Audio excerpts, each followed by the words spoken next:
Lord revealed to the angels, "I am with you, so strengthen those who have believed." The battle warriors. The Prophet Muhammad, peace be upon him, said, "Perhaps Allah looked at the people of Badr and said, 'Do as you wish, for I have forgiven you.'"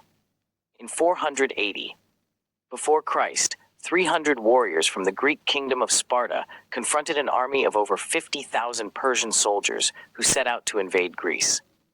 Although the battle ended with the death of all 300 Spartans in the valley of Thermopylae on the shores of Greece, the Greeks still honor the courage and sacrifice of these heroes. Leonidas, the commander of that battalion, remains a national hero in Greece to this very day. And despite the Greeks' embellishment of the story and its interweaving with ancient myths, I believe they have every right to honor their warriors who resisted a massive invading force, even if the size of the Persian army may have been historically exaggerated. But what is historically certain is that 1,000 years after that incident, 314 men emerged and won a decisive battle in human history, a battle that changed the map of the world forever. With their victory, they laid the groundwork for the eventual destruction of the Persian Empire. Just 314 men altered the course of history in a timeless epic that distinguished truth from falsehood until the Day of Judgment. Allah named it in His noble book as the Day of Distinction, Yom Furan. It was the greatest battle humanity has ever witnessed, and those knights were the greatest warriors the world has ever known. It was the Battle of Badr, and its heroes were called the Badris.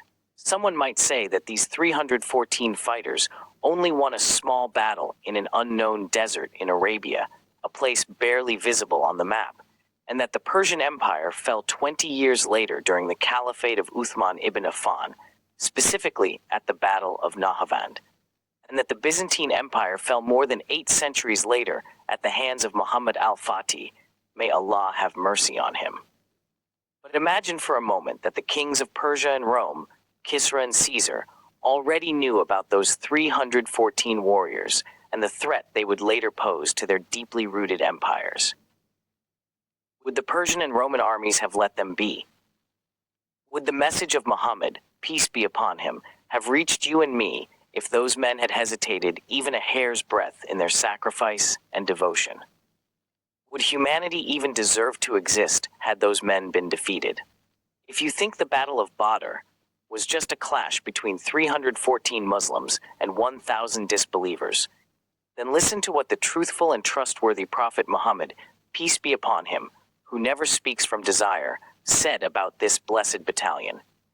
He raised his hands high to the heavens and called out to his Lord, "O Allah, if this small group of Muslims perishes, you will not be worshipped on earth." Do you now understand the value of those 314 men? Would you have known anything about Islam without them?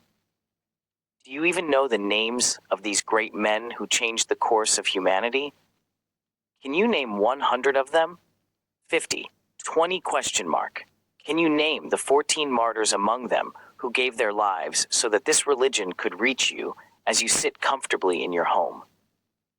Have you ever read or heard in your long life about a man named Mu'awidh ibn Afra? How many singers' names do you know? How many athletes' names do you remember? These are just a few lines about the greatest army known to mankind, the army of the Badris. If the West splits history using before Christ and Anno Domini, then the Lord of the West and the East split history with the Battle of Badr, split it with the Day of Distinction, Yom al-Furqan.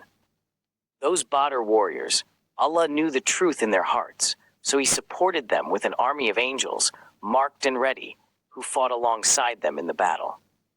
He sent 50,000 angels, the greatest angels in all of history, for no other reason than to honor their participation in this eternal battle. But there is some